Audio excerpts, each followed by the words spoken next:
Can you hear me?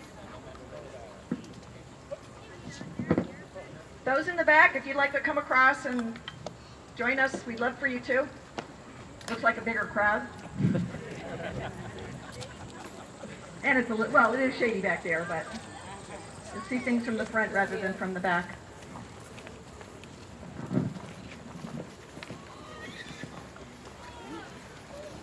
Good morning, everyone.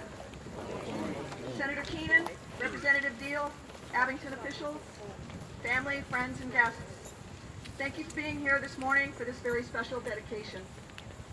As we begin, let's just keep in our prayers all those affected by the hurricanes and the earthquake in Mexico.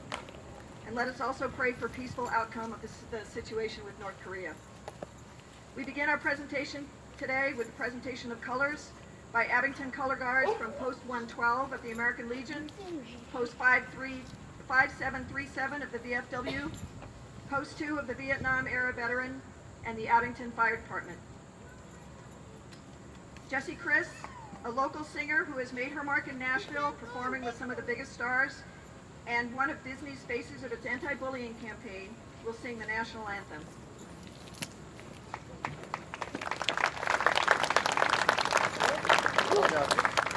Present. Arm. Present. Arm.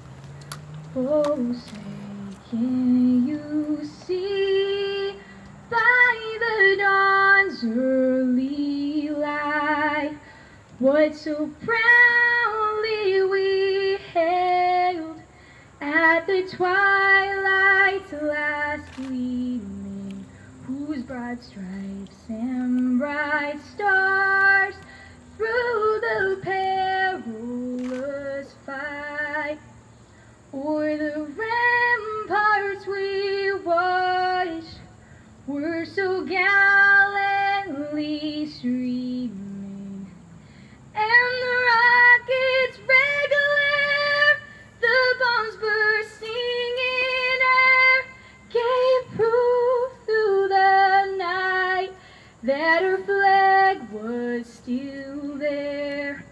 Oh, say does that star-spangled banner yet wave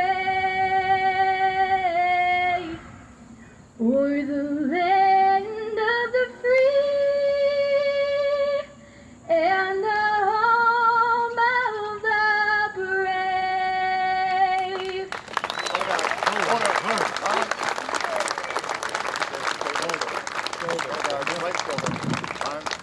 Thank you, Jessie. Beautiful as usual. And now the Reverend Christy Coburn, a Navy veteran and pastor of the United Church of Christ, will offer a prayer.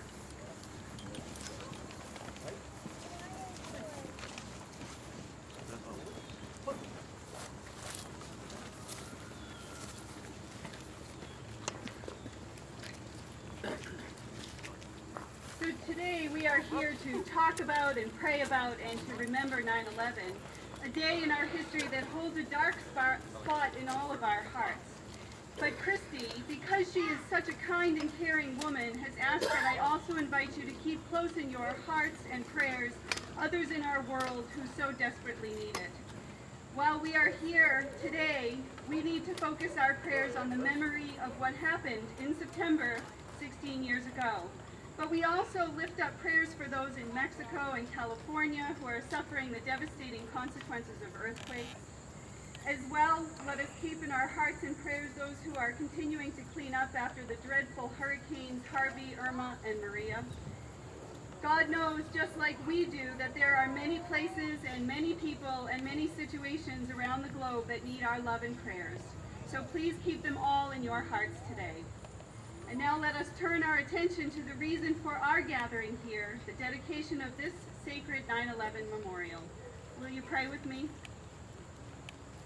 God of love and peace, we are a people who grieve. We grieve the devastation we see in our world. We grieve that there are so many hurting people. Today, as we have for so long, we grieve the events of 9/11. We remember the 3,000 people whose lives were cut short that dreadful day by senseless violence and the families and friends who miss them so much. We remember the thousands of first responders who, in their selfless effort to clear debris and clean up in the wake of 9/11, have been negatively affected by toxic chemicals and fumes. And of course, dear God, we also remember our heroes in uniform, our United States military, those who have selflessly fought this war on terror, some giving their very own lives. We are grateful for every sacrifice made in the name of peace. But God, today is not just a day of mourning, but a day to celebrate the path of kindness and love that we as a country have chosen in response to the events of 9/11. It is a day to remember the immense love that was born in the aftermath of these tragedies through the outpouring of compassion, care, thoughtfulness, and self-sacrifice. As we dedicate this 9/11 memorial today, let us also rededicate ourselves to being a clear and strong voice of peace in a world that so desperately needs it. In the name of peace, let us join together and say, Amen. Amen.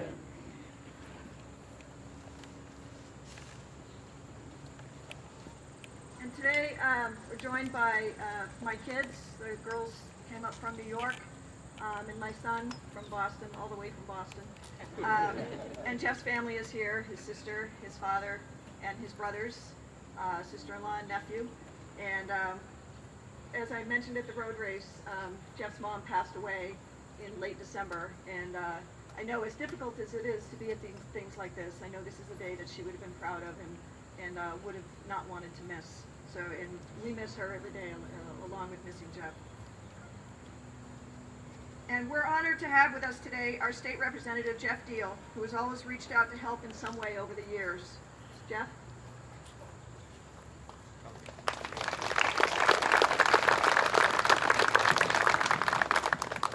Thank you, Christy.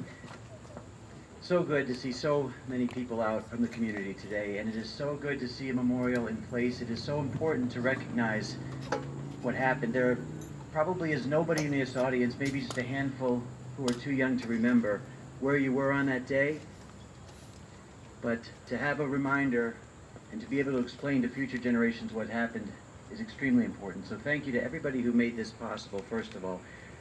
Secondly,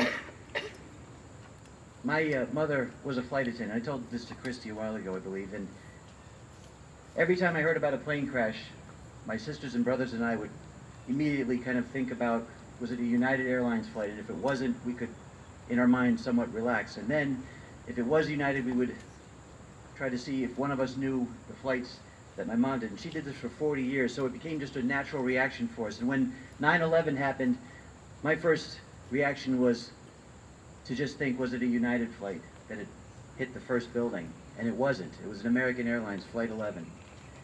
And so for a moment, you relax.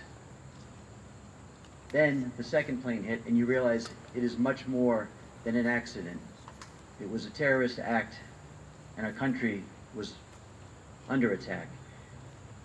And so for 40 years, my mother was a flight attendant. We never got that call that we would dread. And yet, Christy and her family did receive that call. It was the first airplane. And I can't imagine what this day or what this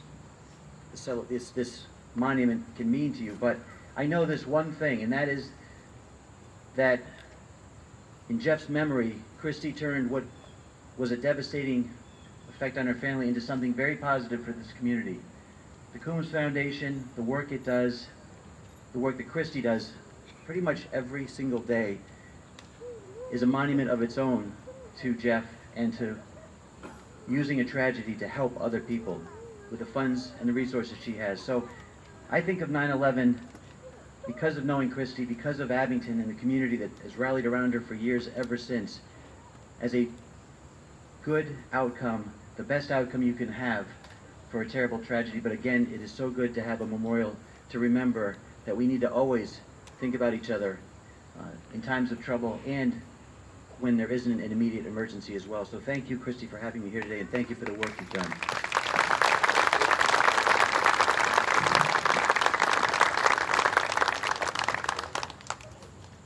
Thank you, Jeff. The governor couldn't be here today, but he sent a proclamation with Senator John Keenan.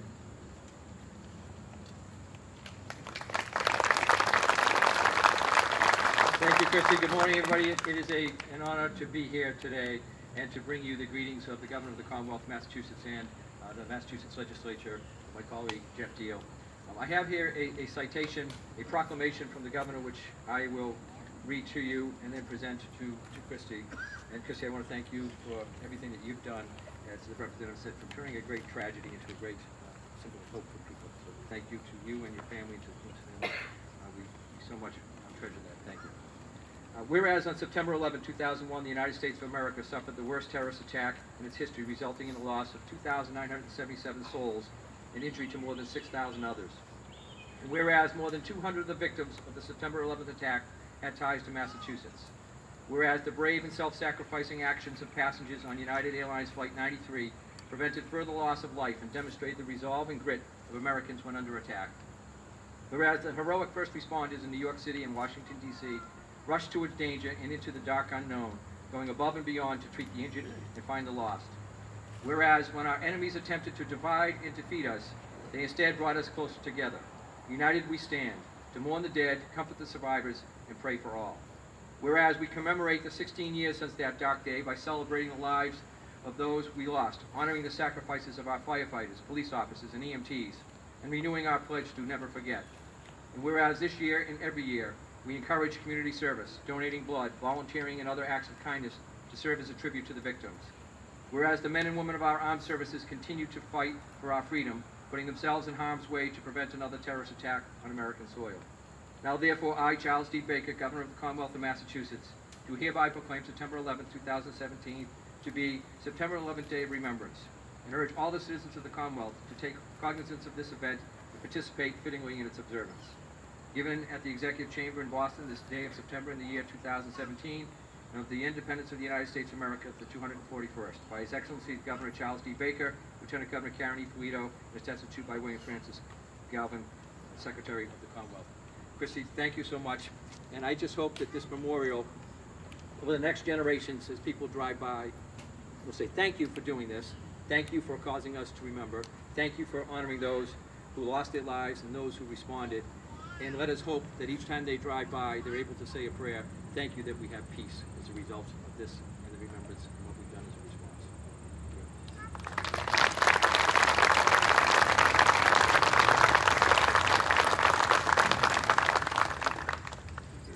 I feel like as I see everybody standing out there and sitting there sweltering in the face of the sun that I should apologize, but I'm not going to, because you know me from Arizona, this is an ideal day for me.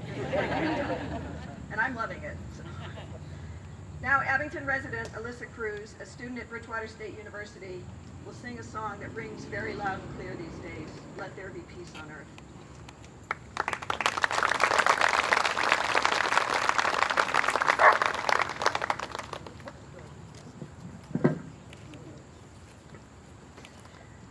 Let there be peace on earth, and let it begin with me.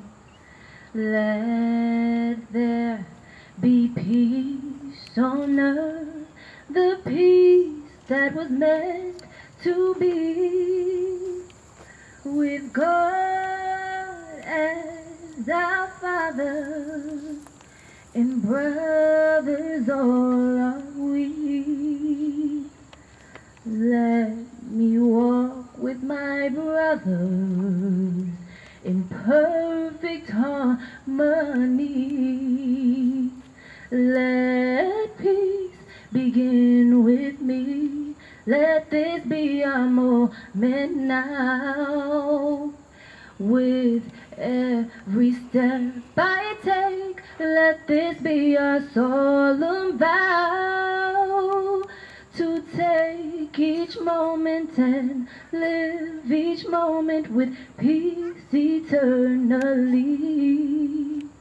Let there be peace on earth, let it begin with me. Thank you.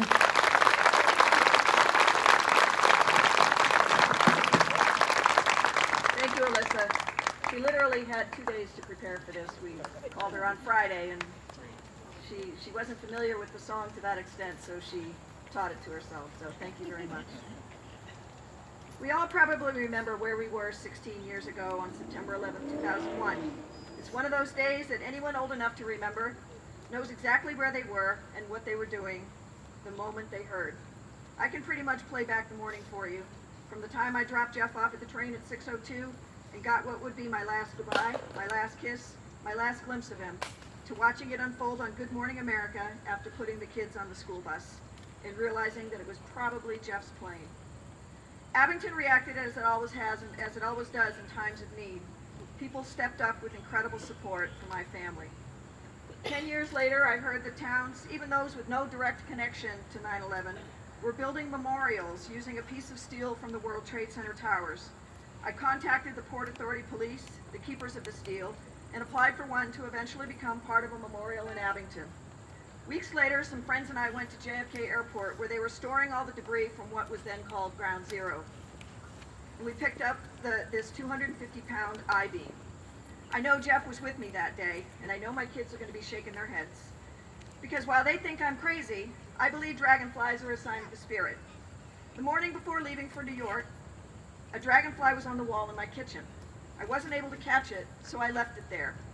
When we got into the city about a block from Ground Zero, I opened the sunroof of my car, and a dragonfly in the middle of downtown Manhattan landed on my knee, sat for a few seconds, and then flew away. When I got home that night, the dragonfly was still on my wall, and as soon as I opened the door, he flew away. Signs of the spirit, they come in all forms. Yes, and my kids do think I'm a little soft, but that's okay. Since bringing the steel to Abington, while Doug Ulwick perfected the design of the memorial, which he'll explain briefly, the Abington Fire Department housed the steel, bringing it out at public events for people to see and touch. We're grateful for the town, for the land that Chief Majensky willingly offered here in front of the police station. We chose this spot for a few reasons. It overlooks Abington's prettiest spot, the pond at Island Grove. It's a drive-by location, and being realistic, its chances of being graffitied are slim, being right in front of the police station. Thanks to the generosity, kindness, and work of many, we're finally here, standing together to dedicate this memorial. So far, financial contributions have come from the Abington American Legion Post 112, the Abington Bank, the Rotary Club, Friends of Abington Library, Abington's Child Study Group, St. Bridget's Church, and private donations.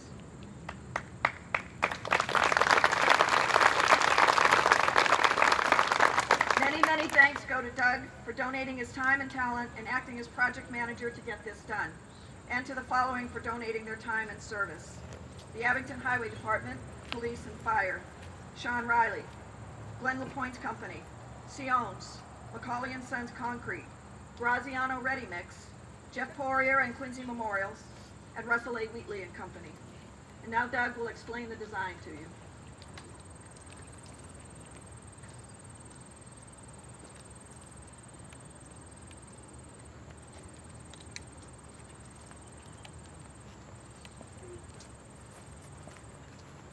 Christy told me I had 2 minutes, and I thought, okay, I think I can do that. I'm going to explain it to you the way I explained it to Christy in her kitchen a couple years ago when I said, I have an idea. And the idea starts with a vocabulary lesson. And the first word in the vocabulary lesson is cenotaph. The piece that stands behind me, the 7-foot-tall granite piece, is part of a cenotaph. A cenotaph is a memorial for people who are buried and interred elsewhere. And obviously this stands for a lot of people who lost their lives that day and since. We of course topped the very slick granite, and you'll notice everything except the steel is polished and slick and perfect. But we used it to support on the tapered cenotaph the relic steel from the World Trade Center. And I hope we all appreciate the contrast between what was and what is and what shall be. In addition, there are 4 granite cubes in front, which represent the 4 impact sites that day. 2 of them are paired for the World Trade Center, and the others are set apart, as indeed they were set apart that day. Conveniently, they're 16 inches by 16 inches by 16 inches, which make for a perfect seat. So if you want to sit and admire the monument, there's a way to do it. The other element that's rising right behind me is called a gnomon, G-N-O-M-O-N. There's your second vocabulary word of the day. A gnomon is an indicator on a sundial, and it was important to me that not only do we look up to see this particular piece of steel, but that it tie itself into a timeless pattern. The sun, of course, gives us a timeless pattern. It gives us life. And something that I learned as an elementary school student is if you take and follow a shadow from a particular place on the earth, every day at the exact same time, it will give you a pathway, a figure-8 pathway, an eternal pathway, and that is called an analemma. The intention with this one is that every day or thereabouts at 8:46:40 in the morning, we will plot with a shadow from the gnomon lands. It should be in that direction every day. And at the end of the year, we will connect the dots and have our eternal analemma, which will tie this monument, our space and time, to eternity, which that is how we shall remember that day. And I thank Christy for the opportunity to do this for the town and to do this for everyone. It is indeed an honor.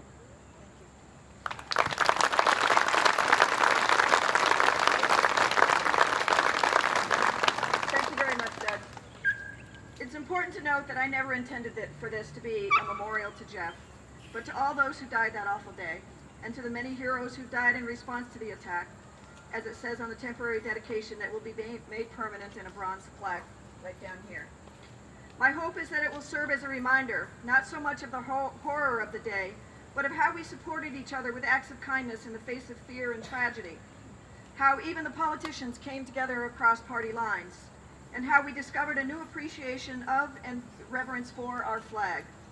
I hope Senator Kennedy's words from a letter he wrote to me that are now inscribed in the granite will remind us that time doesn't heal the pain, but even when we are hit with the most unimaginable, we must claw our way out of the black hole of grief and move forward, leaving a trail of kindness behind us, guided by the love of those who passed. I hope this will allow you to remember the 2,997 souls lost, and countless others who made the ultimate sacrifice in service to our country, including our own Sergeant Danny Vasilian, and the first responders who are now suffering from exposure to harmful chemicals during their work at Ground Zero. I hope it will be a conversation starter between parents and children about 9/11 and how so much good came from the darkest day in our recent history. I hope it will be a reminder that we must never forget. Thank you all for coming out today. Let me just remind you, little public service announcement, that the Abington music parents have their annual craft fair today, Beaverbrook Elementary School, at Beaverbrook Elementary School, and Abington Celebrates will be holding Oktoberfest weekend on October 13th to the 15th, with many free activities, including a family Oktoberfest fun day on October 15th, hosted by the Jeff Coombs Memorial Foundation, the Sergeant Daniel Vasilian Memorial Fund, and the Jeremy Russell Memorial Fund. I invite you afterwards to enjoy the coffee, although it's a little hot, the water, and the cookies, and also cookies brought by Ginger Betty. This is our way of giving back to the community that supports our efforts. Now I leave you with this hopeful message Megan chose from Jimi Hendrix that is inscribed on one of the blocks. When the power of love overcomes the love of power, the world will know peace. And this is a message more apropos today than ever before. And now, in closing, I invite Jesse Chris to come lead us in God Bless America.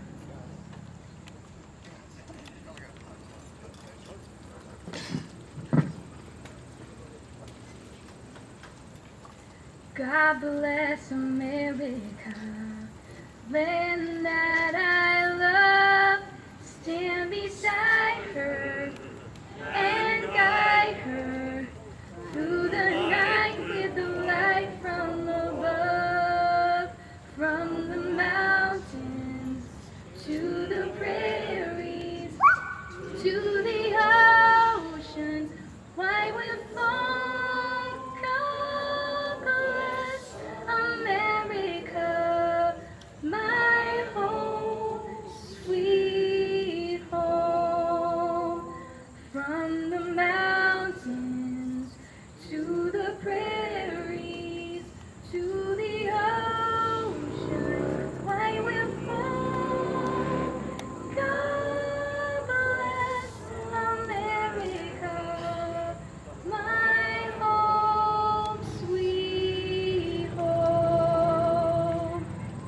Thank you.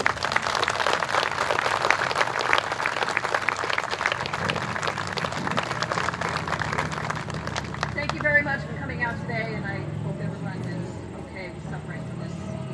Thank you very much.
That's solid. You could lift it with a two-wheel. I bet they had to lift those with a